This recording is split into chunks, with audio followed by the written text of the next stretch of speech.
Bab 2641. Dia ingin berpura-pura hebat. Kuila menatap Mileye, menunggu jawaban. Setelah berpikir sejenak, Mileye berkata, "Kamu benar." Kuila sedikit menundukkan kepalanya. Mileye dengan lembut mengusap kepala kecil Kuila, dan berkata sambil tersenyum, "Jangan sedih, masyarakat ini adalah kenyataan. Ketika kamu lemah, mereka memandang rendah kamu, dan ketika kamu kaya, mereka iri padamu." Kuila mengangguk, mengerti. Di samping, Sifo mendesah dengan suara rendah, "Aku." Mileye tersenyum dan berkata, "Tidak apa-apa. Senior Sifo, kamu pandai belajar jadi tidak pandai dalam hal-hal ini. Itu normal. Tapi, aku sarankan kamu sering keluar dan melihat-lihat. Alam semesta ini sangat besar. Kalau kamu melihat lebih banyak, kamu akan mendapatkan banyak hasil. Seperti kata pepatah, lebih baik bepergian ribuan mil daripada membaca ribuan buku." Sifo memberi hormat sedikit, "Terima kasih atas ajarannya." Mileye tersenyum, lalu dia berjalan ke resepsionis di kejauhan. Resepsionis pramugari itu melirik Mileye dengan ekspresi tenang. "Ada apa?" Mileye tersenyum dan berkata, "Bisakah aku bertemu dengan bos kalian?" Resepsionis yang bertugas menggelengkan kepalanya, "Tidak. Kamu harus membuat janji terlebih dahulu." Mileye tersenyum tipis, lalu merentangkan telapak tangannya, dan sebuah cincin penyimpanan terbang ke depan resepsionis itu. Resepsionis itu tercengang saat melihatnya. 100 nadi alam semesta. Mileye tersenyum sedikit, "Tolong beritahu dia." Senyum tiba-tiba muncul di wajah resepsionis yang awalnya dingin. "Tuan muda, tunggu sebentar." Setelah berbicara, dia berbalik dan pergi. Tidak lama kemudian, resepsionis itu kembali lagi, dan dia tersenyum tipis, "Tuan muda, Pak pengurus mengundangmu. Silakan naik ke atas." Mileye tersenyum dan berkata, "Terima kasih." Resepsionis yang bertanggung jawab tersenyum, "Sama-sama." Mileye memimpin Kuila dan Sifo ke atas. Kuila tiba-tiba menarik lengan baju Mileye. "Begitukah cara uang memerintah hantu menggiling batu penggilingan?" Mileye tersenyum sedikit. "Cara lain untuk mengatakannya, ini adalah sosialisasi." Kuila sedikit mengernyit, "Sosialisasi?" Mileye mengangguk. "Untuk bergaul di masyarakat ini, selain memiliki kekuatan yang kuat, kamu juga perlu belajar bagaimana bersosialisasi. Kamu perlu membaca lebih banyak buku dan melakukan lebih banyak hal." Kuila mengangguk sedikit, sambil berpikir. Tak lama kemudian mereka bertiga sampai di loteng kedua. Di loteng kedua, mereka bertiga melihat seorang lelaki tua berjanggut dan berambut putih, memegang gulungan buku kuno yang tebal sambil membaca dengan penuh minat. Di samping Mileye, Sifo menangkupkan tinjunya. "Tuan Yu, halo, saya Sekte Langit Hitam, Sifo." Tuan Yu meletakkan buku kuno itu, dia melirik Sifo, "Ada perlu?" Sifo buru-buru berkata, "Aku dengar akademi kamu memiliki 12 jilid sejarah Chang. Aku ingin membelinya sama dengan untuk penelitian. Apakah Tuan Yu mau menjualnya?" Tuan Yu langsung menggelengkan kepalanya, "Aku tidak mau." Sifo membeku. Dia tidak menyangka pihak lain menolaknya secara langsung. Sifo tentu saja tidak mau menyerah begitu saja. Dia langsung berkata, "Tuan Yu, harganya mudah dinegosiasikan." Tuan Yu melirik Sifo, "Mudah dibicarakan. Kalau begitu katakan padaku, bagaimana mudah dibicarakan?" Sifo ragu-ragu sejenak, lalu berkata, "Tuan bisa menetapkan harga." Pemiliknya menggelengkan kepalanya, "Kamu tidak mampu membelinya." Sifo. Di samping Mileye, Kuila berbisik, "Tuan muda, apakah menurutnya kita miskin?" Mileye mengangguk. Kuila sedikit mengernyit, "Kalau kita kaya, dia akan memperlakukan kita dengan sangat berbeda, bukan? Mileye tersenyum dan berkata, bagaimana menurutmu? Setelah hening sejenak, Kuila berkata, Tuan muda, kenapa kamu begitu menghormati guru? Guru sangat miskin, tapi aku merasa kamu sangat menghormatinya. Mileye terkekeh, karena tuan muda kamu juga miskin sebelumnya. Lagi pula, senior Sifu berpengetahuan luas, dia pantas dihormati. Dengan mengatakan itu, dia berjalan ke Sifu itu. Sifu tersenyum kecut, dan hendak berbicara ketika Mileye tersenyum sedikit, kamu memulai pembicaraan dengan cara yang salah. Sifu terpana. Bagaimana cara memulainya? Mileye menoleh dan berjalan ke depan Tuan Yu. Dia mengeluarkan cincin penyimpanan dan meletakkannya di depan Tuan Yu. Di dalamnya, ada 100 nadi alam semesta. Tuan Yu meliriknya dan sedikit mengernyit, kamu ingin menghinaku. Mileye mengeluarkan cincin penyimpanan lainnya. Di dalam cincin penyimpanan terdapat 1000 nadi alam semesta. Tuan Yu menatap Mileye dengan kemarahan yang tak terselubung di wajahnya. Kamu anggap aku sebagai apa? Mileye tidak berbicara, tapi diam-diam mengeluarkan cincin penyimpanan lagi dan meletakkannya di depan Tuan Yu. Kali ini, ada 10.000 nadi alam semesta di dalam cincin penyimpanan.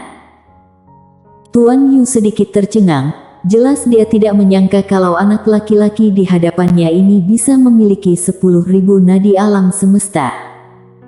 Tetap saja, dia tetap sangat tangguh. Tuan Yu menatap Mileye, dengan sedikit sarkasme di sudut mulutnya, aku paling membenci orang seperti kalian, yang mengira bisa melakukan apapun yang kalian mau dengan sedikit uang kotor. Mileye tiba-tiba mengeluarkan cincin penyimpanan dan meletakkannya di atas meja.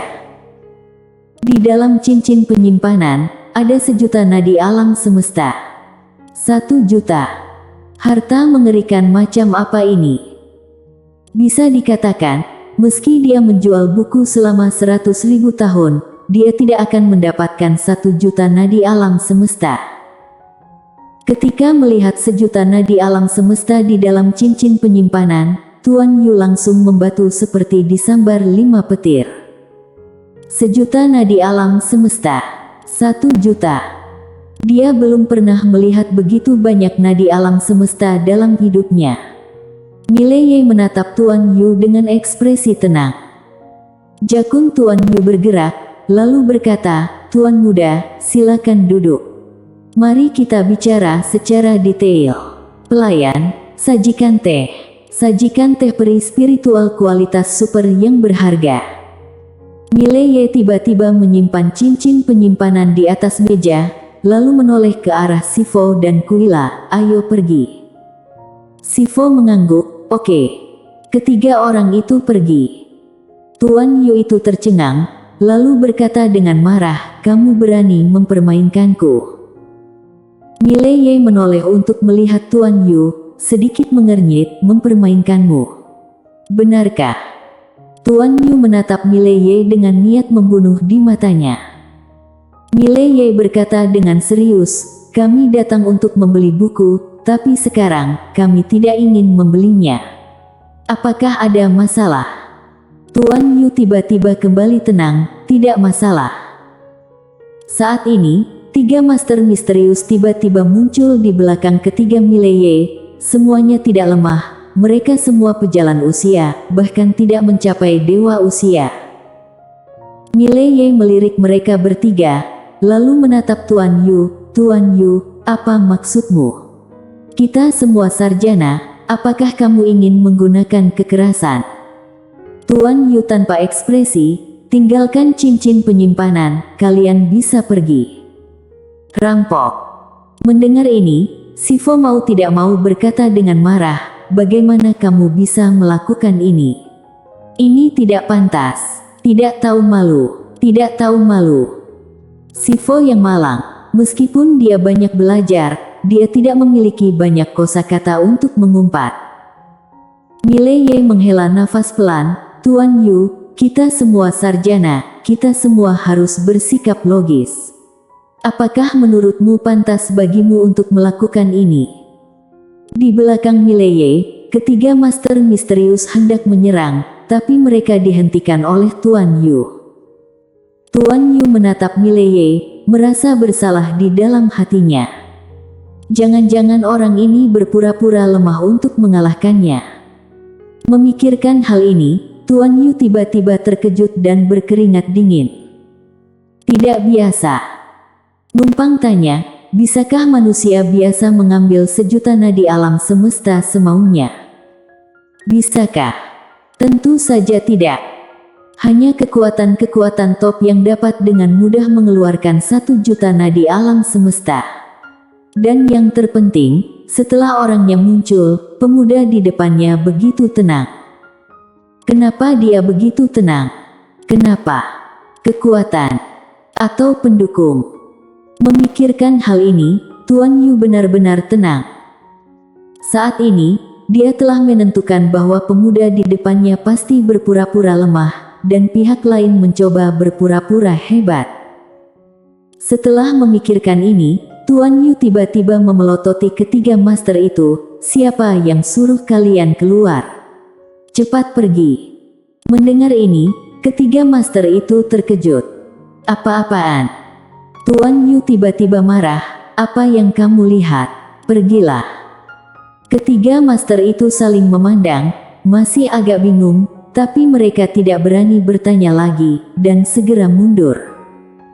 Di samping Mileye, Sifu sedikit mengernyit, sedikit bingung.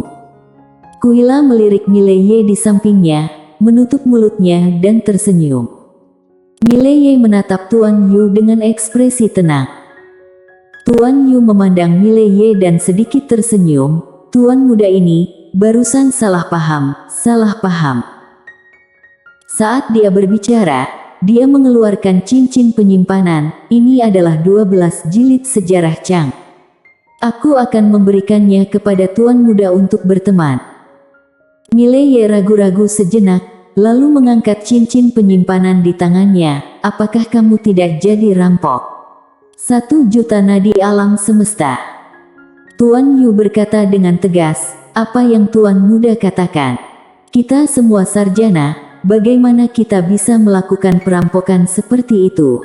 Apakah kamu kira sia-sia aku sekolah selama ini? Aku berprinsip pada kebenaran, pandanganku sangat benar.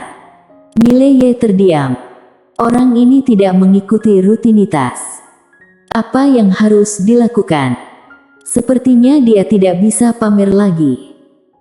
Tuan Yu buru-buru berkata lagi, Tuan muda, aku benar-benar menyinggungmu tadi, tolong maafkan, aku beri hormat padamu.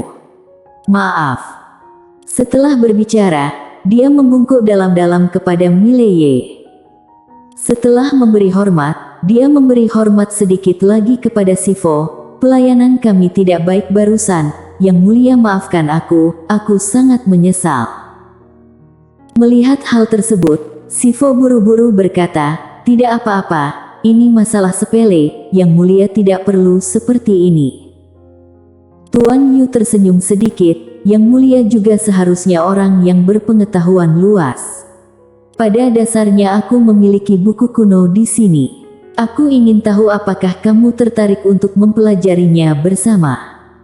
Mendengar ini, Sifu sangat gembira, buku kuno. Tuan Yu mengangguk, ya. Sifu memberi sedikit hormat, terima kasih. Tuan Yu buru-buru meraih Sifu dan berjalan menuju rak buku di sampingnya. Di tempat yang sama, Kuila menatap Mileye dan tersenyum, Tuan muda, perkembangan ceritanya sepertinya berbeda dari yang kamu pikirkan, kan?